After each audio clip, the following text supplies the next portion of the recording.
नमस्कार, बहुत स्वागत है आपका न्यूज़ 18 के डिजिटल प्लेटफॉर्म पर। मैं हूं आपके साथ अंशिका पाठक।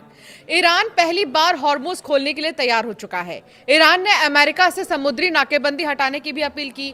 न्यूयॉर्क टाइम्स ने 3 ईरानी अधिकारियों के हवाले से ये जानकारी दी है और रिपोर्ट्स के मुताबिक ईरान ने अमेरिका को बातचीत के लिए रविवार को एक नया प्रस्ताव दिया था। इसमें मुख्य रूप से 3 शर्तें थी।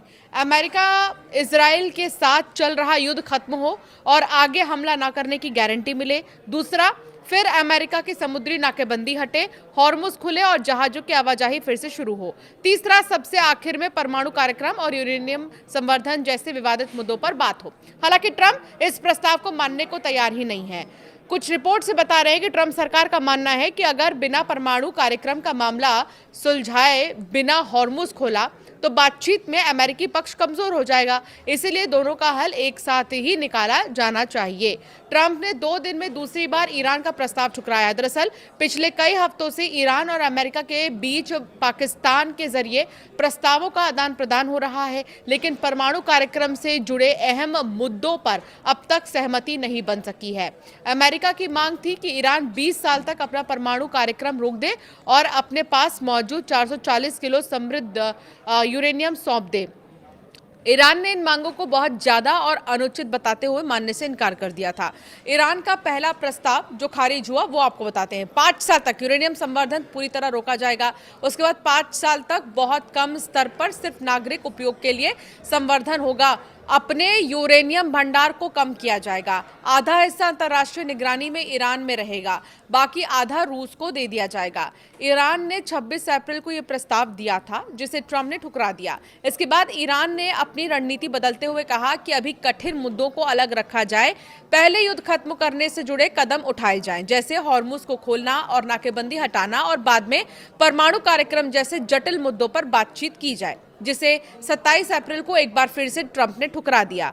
पिछले 24 घंटे के 5 बड़े अपडेट्स अब जल्दी से आपको दे देते हैं। तीसरी बार पाकिस्तान पहुंचे ईरानी विदेश मंत्री। ईरान के विदेश मंत्री अब्बास अरागची मंगलवार सुबह रूस की अपनी यात्रा खत्म करने के बाद इस्लामाबाद पहुंचे। पिछले 48 घंटों में ये उनका तीसरा पाकिस्तान दौरा है। पुतिन से मिले ईरानी विदेश मंत्री। ईरान के विदेश मंत्री अब्बास अरागची ने रूसी राष्ट्रपति व्लादिमीर पुतिन से मुलाकात की। दोनों ही नेताओं के बीच में रणनीतिक रिश्तों को और मजबूत करने को लेकर चर्चा हुई है। रूस ने यूएस इजराइल हमलों की आलोचना की है। रूस ने कहा है कि ईरान पर अमेरिका और इजराइल के हमलों के दूरगामी असर होंगे।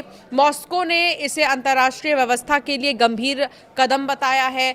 फ्रांस बोला कि ईरान नरम पड़े तभी निकलेगा हल। फ्रांस ने कहा है कि अगर जंग खत्म करनी है तो ईरान को बड़े समझौते करने होंगे और अपने रुख में बदलाव लाना होगा। जर्मनी ने अमेरिका की रणनीति पर सवाल उठाए हैं। जर्मन चांसलर फ्रेडरिक मर्ज ने कहा है कि ईरान के सामने अमेरिका कमजोर दिख रहा है। उन्होंने वॉशिंगटन की रणनीति पर सवाल उठाए हैं। अमेरिका और इजराइल के हमलों में ईरान में 50 से ज्यादा हॉस्पिटल्स को नुकसान पहुंचा है। स्वास्थ्य मंत्री मोहम्मद जफर गांधी ने कहा है कि इस युद्ध के दौरान करीब 240 बार हॉस्पिटल और इलाज से जुड़े केंद्रों पर हमले हुए हैं। इससे लगभग 50 हॉस्पिटल्स को नुकसान पहुंचा है और करीब 50 इमरजेंसी सेवाएं जो है प्रभावित हुई हैं। मंत्री ने यह भी कहा है कि ईरान ने इन सभी हमलों का पूरा रिकॉर्ड तैयार किया है, यानी हर हमले की जानकारी और सबूत इकट्ठा किए गए हैं। अमेरिका ईरान बातचीत में बात कहां फंस रही है, आप इसे समझिए। पहला तो परमाणु कार्यक्रम। अमेरिका चाहता है कि ईरान अपना परमाणु कार्यक्रम पूरी तरह बंद कर दे, लेकिन ईरान कहता है कि अगर रोक लगानी ही है तो वो ज्यादा से ज्यादा 5 साल के लिए ही होगी, हमेशा के लिए नहीं होगी। दूसरा, यूरेनियम का भंडार। अमेरिका चाहता है कि ईरान के पास मौजूद 400 किलो एनरिच्ड यूरेनियम अमेरिका के पास आ जाए। ईरान ने इस मांग को साफ तौर पर ठुकरा दिया है। तीसरा, हॉर्मुज का खोलना। ईरान कहता है कि जब अमेरिकी सेना हटेगी, अमेरिका उसके बंदरगाहों पर लगी पाबंदी नहीं हटाता, तब तक वो इस समुद्री रास्ते पर रोक बनाए रखेगा।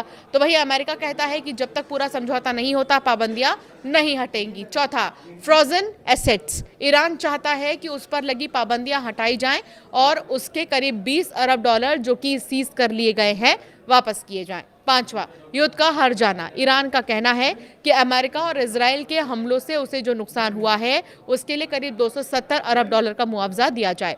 छठा, रीजनल इन्फ्लुएंस। अमेरिका चाहता है कि ईरान अपने सहयोगी समूहों जैसे हिजबुल्ला और हमास को समर्थन कम करे और अपने मिसाइल प्रोग्राम को भी सीमित करे। ईरान इसके लिए तैयार नहीं दिखाई दे रहा है। तो बातचीत कहां अटक रही है ये तो आपको बता दिया हमने। दूसरी तरफ ईरान चाह रहा है खोलना स्ट्रेट ऑफ हार्मूज, लेकिन कई ऐसे जो शर्त है जिनको लेकर बात अभी भी अटकी हुई है। इसको लेकर बातचीत का सिलसिला जारी है।